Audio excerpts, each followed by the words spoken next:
Script. നമസ്കാരം എൻ്റെ പ്രിയപ്പെട്ട കൂട്ടുകാരെ. നമ്മൾ ഒരുപാട് വീടുകൾ കണ്ടിട്ടുണ്ടാകാം, ഒരുപാട് കഥകൾ കേട്ടിട്ടുണ്ടാകാം. പക്ഷേ വർഷങ്ങളോളം ആരും തുറക്കാത്ത ഒരു പഴയ തടി അലമാരയ്ക്കുള്ളിൽ ഒരു മനുഷ്യന്റെ ആയുഷ്കാലം മുഴുവൻ സൂക്ഷിച്ചു വെച്ച ഒരു വലിയ രഹസ്യമുണ്ടെന്ന് പറഞ്ഞാൽ നിങ്ങൾ വിശ്വസിക്കുമോ? പണമോ സ്വർണമോ ആധാരമോ ഒന്നുമല്ല. ഒരു തറവാട് വീട് പൊളിക്കുന്നതിനിടയിൽ അവിടുത്തെ തട്ടിൻപുറത്തെ പൊടിപിടിച്ച ആ അലമാര തുറന്നപ്പോൾ കണ്ട കാഴ്ച എന്നെ ശരിക്കും ഞെട്ടിച്ചു കളഞ്ഞു. അത് വെറുമൊരു വസ്തുവല്ലായിരുന്നു, മറിച്ച് ഒരാൾ ലോകത്തിനു മുന്നിൽ മറച്ചുവെച്ച വലിയൊരു സത്യമായിരുന്നു. ആ അലമാരയ്ക്കുള്ളിൽ എന്തായിരുന്നു? എന്തിനാണ് ആ മുത്തശ്ശൻ അത് ഇത്രയും കാലം ആരും കാണാതെ ഒളിപ്പിച്ചു വെച്ചത്?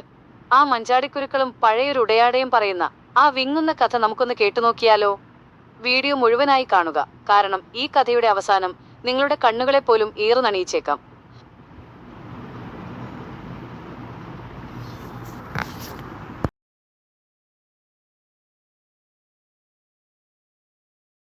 വീടും തുറക്കാത്ത അലമാരയും.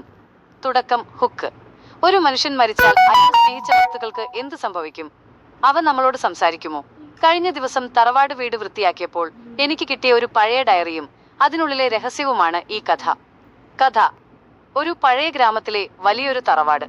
ആ വീട്ടിലെ കാരണവർ മരിച്ചിട്ട് 10 വർഷമായി. വീട് വിൽക്കാൻ തീരുമാനിച്ചപ്പോൾ അത് വൃത്തിയാക്കാൻ കൊച്ചുമകൻ എത്തുന്നു. അവിടെ ആരും തുറക്കാത്ത ഒരു പഴയ തടി അലമാര ഉണ്ടായിരുന്നു. അതിന്റെ താക്കോൽ ആർക്കും അറിയില്ല. ഒടുവിൽ അലമാര പൊളിക്കാൻ തീരുമാനിച്ചപ്പോൾ അതിന്റെ പിന്നിലെ ചുവരിൽ ഒരു ചെറിയ തുള കണ്ടു. അതിനുള്ളിൽ ഒളിപ്പിച്ചു വെച്ച ഒരു താക്കോൽ അവന് ലഭിച്ചു. ആകാംക്ഷയോടെ അവൻ ആ അലമാര തുറന്നു. എല്ലാവരും കരുതിയത് അതിൽ സ്വർണമോ ആധാരമോ ആയിരിക്കുമെന്നാണ്.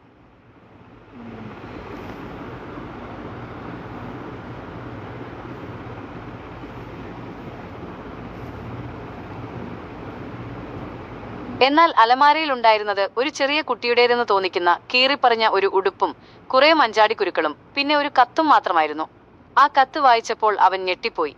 അത് അവന്റെ മുത്തശ്ശൻ വർഷങ്ങൾക്ക് മുൻപ് എഴുതിയതായിരുന്നു. മുത്തശ്ശന് തന്റെ മക്കളെക്കാൾ കൂടുതൽ ഇഷ്ടം ആ വീട്ടിൽ പണ്ട് പണിക്ക് നിന്നിരുന്ന ഒരു പാവം കുട്ടിയോടായിരുന്നു.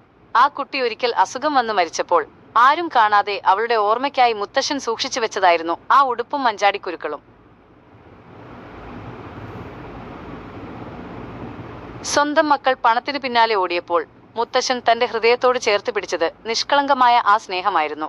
കത്തിന്റെ അവസാനം ഇങ്ങനെ എഴുതിയിരുന്നു: മനുഷ്യൻ സമ്പാദിക്കേണ്ടത് സ്വർണമല്ല, ആരെങ്കിലും ഒരാൾ നമ്മളെ ഓർക്കാൻ ബാക്കി വെക്കുന്ന ഇത്തരം ചെറിയ ഓർമ്മകളാണ്. ട്വിസ്റ്റ്. അവൻ ആ അലമാര പരിശോധിക്കുമ്പോൾ മറ്റൊരു കാര്യം കൂടി ശ്രദ്ധിച്ചു.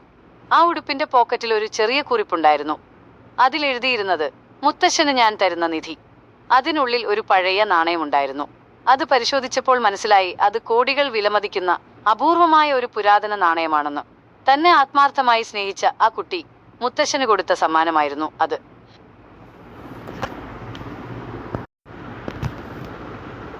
ആ അപൂർവ നാണയം കയ്യിലെടുക്കുമ്പോൾ അവന്റെ കൈകൾ വിറയ്ക്കുന്നുണ്ടായിരുന്നു. അതിന്റെ മൂല്യം കോടികളാണെന്ന് തിരിച്ചറിഞ്ഞ നിമിഷം അവനിൽ ഒരു നിമിഷം അത്യാഗ്രഹം നിഴലിച്ചു.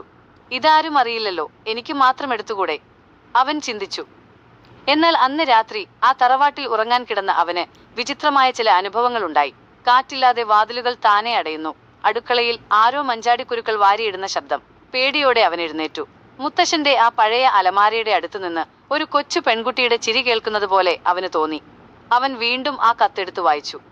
കത്തിന്റെ പുറകിൽ വളരെ ചെറിയ അക്ഷരത്തിൽ മുത്തശ്ശൻ മറ്റൊന്നുകൂടി കുറിച്ചിരുന്നു: ഈ നാണയം എന്റെയല്ല, ഇതാ കുട്ടി എനിക്ക് തന്ന സ്നേഹത്തിന്റെ അടയാളമാണ്. ഇതിന്റെ അവകാശി അവളുടേതുപോലെ കഷ്ടപ്പെടുന്ന മറ്റേതെങ്കിലും കുഞ്ഞാണ്. ഇത് വിറ്റ് ആരെങ്കിലും സുഖിച്ചാൽ എന്റെ ആത്മാവ് പൊറുക്കില്ല. അപ്പോഴാണ് ആ കുട്ടിയുടെ കുടുംബത്തെക്കുറിച്ച് അവൻ അന്വേഷിച്ചത്. ഗ്രാമത്തിന്റെ അറ്റത്ത് ഇടിഞ്ഞു പൊളിഞ്ഞ ഒരു കൊച്ചു വീട്ടിൽ ആ കുട്ടിയുടെ അനിയത്തി ഇന്ന് പ്രായാധിക്യത്താൽ കഷ്ടപ്പെടുന്നുണ്ടെന്ന് അവൻ അറിഞ്ഞു. ചികിത്സയ്ക്ക് പോലും പണമില്ലാതെ ബുദ്ധിമുട്ടുന്ന ഒരമ്മൂമ്മ. പിറ്റേന്ന് തന്നെ അവൻ ആ നാണയം ഒരു മ്യൂസിയത്തിന് കൈമാറി. അതിന് പകരമായി ലഭിച്ച വലിയൊരു തുക അവൻ ആ പാവം അമ്മൂമ്മയുടെ പേരിൽ ഉണ്ടാക്കിയ ഒരു ട്രസ്റ്റിലേക്ക് മാറ്റി. ആ ഗ്രാമത്തിലെ അനാഥരായ കുട്ടികളുടെ പഠനത്തിനായി ആ പണം മാറ്റിവെച്ചു. തിരികെ തറവാട്ടിലെത്തിയ അവൻ ആ അലമാര ഒന്നുകൂടി നോക്കി. ഇപ്പോൾ അവിടെ പേടിപ്പെടുത്തുന്ന നിശബ്ദതയില്ല.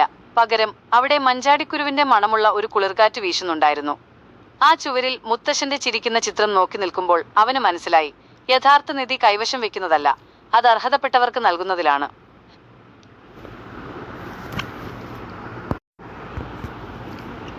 നമ്മൾ പോയി കഴിഞ്ഞാലും ലോകത്ത് അവശേഷിക്കുന്നത് നമ്മൾ ചെയ്ത നല്ല കാര്യങ്ങൾ മാത്രമാണ്. നിങ്ങളുടെ കൈവശം ഇതുപോലെ ഒരു നിധി കിട്ടിയാൽ നിങ്ങൾ എന്ത് ചെയ്യും? കമന്റ് ചെയ്യൂ. വൈകാരികമായ സംഗീതം. കഥയുടെ അവസാനം ആശ്വാസം നൽകുന്ന തരത്തിലുള്ള ഓടക്കുഴൽ സംഗീതമോ മറ്റും. നമ്മുടെ ജീവിതത്തിലും ഇതുപോലെ വിലപിടിപ്പുള്ള പലതും നാം അറിയാതെ തന്നെ നമ്മുടെ ചുറ്റുമുണ്ടാകാം. അത് ചിലപ്പോൾ സ്വർണമോ പണമോ ആകണമെന്നില്ല. ആരുടെയെങ്കിലും ഒക്കെ സ്നേഹമുള്ള ഒരു വാക്കോ അല്ലെങ്കിൽ ഒരു പുഞ്ചിരിയോ ഒക്കെ ആകാം. ആ മുത്തശ്ശൻ സൂക്ഷിച്ചു വെച്ച ആ നിധി നമുക്ക് നൽകുന്ന വലിയൊരു പാഠവും അതുതന്നെയാണ്. നമ്മൾ മരിച്ചുപോയാലും നമ്മൾ ചെയ്ത നല്ല കാര്യങ്ങൾ ഇവിടെ എന്നും ജീവിക്കും. ഈ കഥ നിങ്ങൾക്ക് ഇഷ്ടമായോ? ഇതുപോലെ നിങ്ങളുടെ ജീവിതത്തിലും മറക്കാൻ കഴിയാത്ത വല്ല അനുഭവങ്ങളും ഉണ്ടോ? ഉണ്ടെങ്കിൽ അത് താഴെ കമന്റിൽ എന്നോട് പങ്കുവെക്കാൻ മറക്കരുത്. ഇതുപോലുള്ള പഴയ തറവാട് കഥകളും ഹൃദയം തൊടുന്ന നിമിഷങ്ങളും ഇനിയും കേൾക്കാൻ നിങ്ങൾക്ക് താല്പര്യമുണ്ടെങ്കിൽ ദയവായി ഈ ചാനൽ സബ്സ്ക്രൈബ് ചെയ്യുക. തൊട്ടടുത്തുള്ള ബെല്ലൈക്കൺ കൂടി അമർത്തിയാൽ ഞാനിടുന്ന ഓരോ കഥകളും നിങ്ങൾക്ക് ഉടനെ തന്നെ കാണാൻ സാധിക്കും. നിങ്ങളുടെ സ്നേഹത്തിനും പിന്തുണയ്ക്കും ഒരുപാട് നന്ദി. മറ്റൊരു മനോഹരമായ കഥയുമായി നമുക്ക് വീണ്ടും കാണാം. അതുവരേക്കും എല്ലാവർക്കും സ്നേഹപൂർവ്വം നന്ദി. നമസ്കാരം.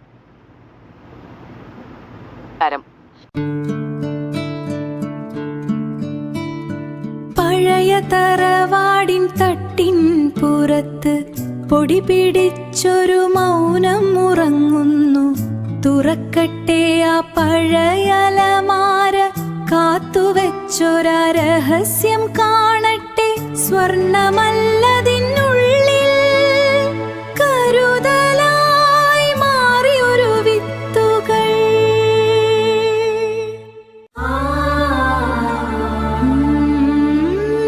വാതിൽ പടിയിലെ മൗനം ഇന്ന് വാചാലമാവുന്നു. കാലം മായ്ക്കാത്തീ പുഞ്ചിരി കൈത്താങ്ങായി നിങ്ങളോർമ്മകൾ.